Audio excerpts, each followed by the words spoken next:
os céus. O Senhor é a nossa defesa e o Santo de Israel, o nosso Rei.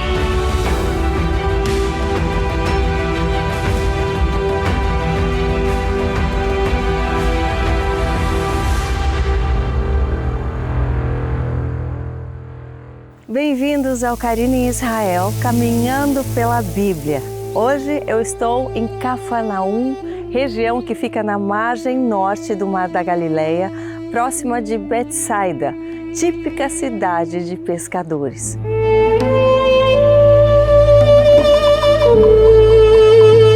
O nome Cafarnaum significa Vila de Naum e na época de Jesus ela era uma importante rota de passagem, pois abrigava a Via Maris, a estrada do mar, que ligava o Egito, na divisa sul de Israel, com a Síria, na divisa norte.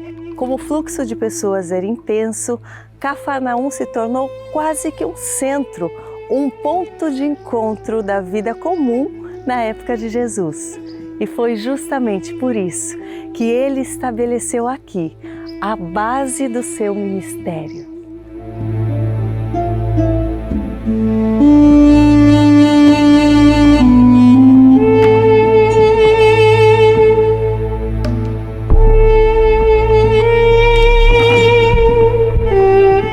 O ministério de Jesus foi marcado por muitos sinais e milagres, e grande parte deles aconteceu aqui.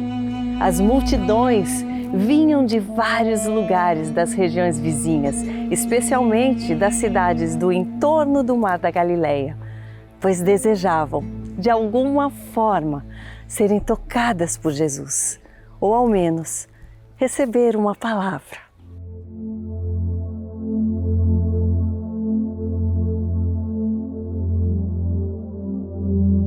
Estou nas ruínas de uma sinagoga antiga de Cafarnaum, como era nos tempos de Jesus. E segundo a tradição, por ser um mestre, certamente, ele ensinou aqui e salvou a muitos. A palavra nos diz em Mateus capítulo 8, 5. Tendo Jesus entrado em Cafarnaum, um centurião se aproximou dele, implorando ao Senhor: "O meu servo está na minha casa, de cama, paralítico, sofrendo horrivelmente." Jesus lhe disse: "Eu vou lá curá-lo." Mas o centurião respondeu: "Senhor, não sou digno de recebê-lo em minha casa, mas apenas mande uma palavra e o meu servo será curado. Porque também eu sou um homem sujeito à autoridade, eu tenho soldados às minhas ordens, e digo a este: vá, e ele vai, e a outro: venha, e ele vem, e ao meu servo: faça isso, e ele o faz." Ao ouvir isso, Jesus ficou admirado e disse aos que o acompanhavam: em verdade lhes digo que nem mesmo em Israel encontrei fé como esta. Digo a vocês que muitos virão do Oriente e do Ocidente e tomarão lugar à mesa com Abraão, Isaque e Jacó no reino dos céus.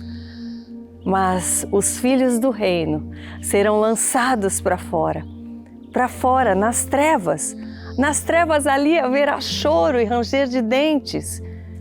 Então Jesus disse ao centurião: vá, e seja feito conforme a sua fé, conforme você crê. E naquela mesma hora, o servo do centurião foi curado.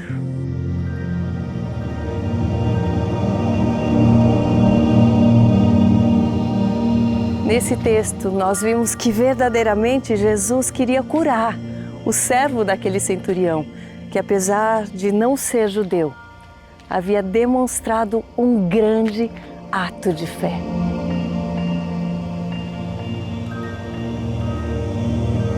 Aliás, em outra versão no texto de Lucas, a palavra diz que foi este centurião que construiu a sinagoga a pedido dos judeus, e por conta disso eles insistiram para que Jesus o curasse.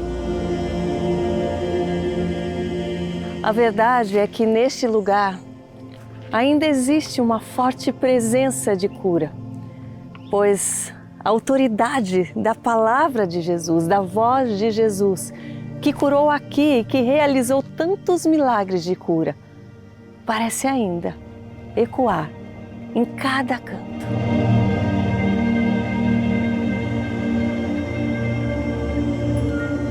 A fé do centurião, unida à autoridade da voz de Jesus, são a fórmula do milagre. E ela é a mesma ainda hoje. O centurião não pertencia à religião dos judeus, mas isso não o impediu de experimentar aquela cura em sua própria casa. Sabe por quê? Porque a fé não tem a ver com a sua religião. A fé tem a ver com o desejo sincero de conhecer a Deus como Ele realmente é.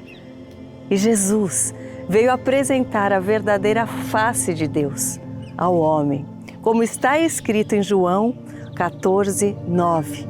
Quem vê a mim, vê ao Pai.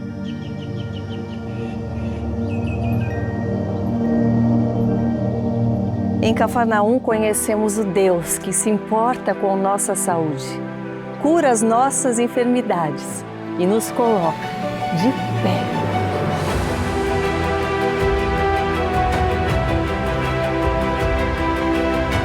Aqui em Cafarnaum, Jesus também se apresentou como pão da vida após a grande multiplicação dos pães, declarando a toda a multidão que quem se alimentasse dele nunca mais teria fome.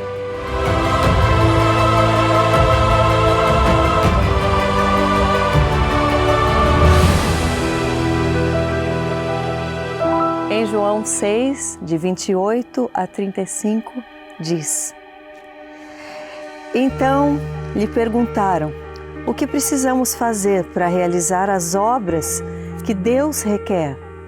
Jesus respondeu: a obra de Deus é esta, crer naquele que Ele enviou. Então lhe perguntaram: que sinal milagroso mostrarás para que o vejamos e creiamos em Ti? Que farás?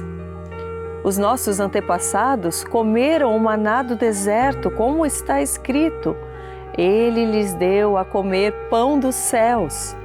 Digo-lhes a verdade, não foi Moisés quem lhes deu o pão do céu, mas é o meu Pai quem lhe dá o verdadeiro pão do céu. Pois o pão de Deus é aquele que desceu do céu e dá a vida ao mundo. Disseram eles: Senhor, dá-nos sempre deste pão. Então Jesus declarou: Eu sou o pão da vida. Aquele que vem a mim nunca terá fome. Aquele que crê em mim nunca terá sede. Mas, como eu lhes disse, vocês me viram, mas ainda não creem. Todo aquele que o Pai me der virá a mim, e quem vier a mim, eu jamais rejeitarei. Pois desci dos céus, não para fazer a minha vontade, mas para fazer a vontade daquele que me enviou. E esta é a vontade daquele que me enviou, que eu não perca nenhum dos que Ele me deu.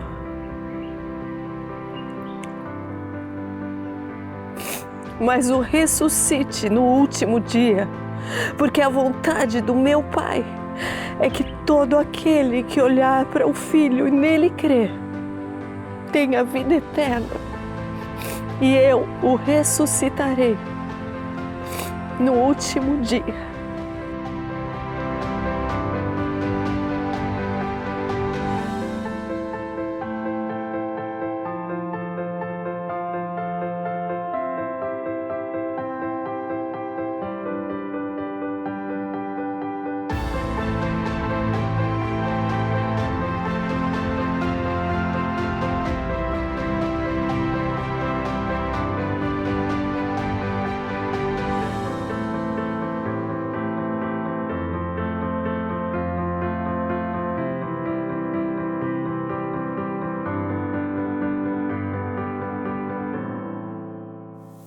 Essa é a verdadeira mensagem de Cafarnaum.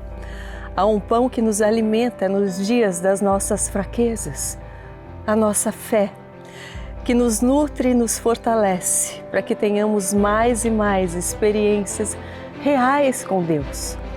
Não tenha medo de se aproximar de Jesus, como aquele centurião fez. Não importa a sua religião, apenas creia. Coma desse pão. Essa é a sua parte.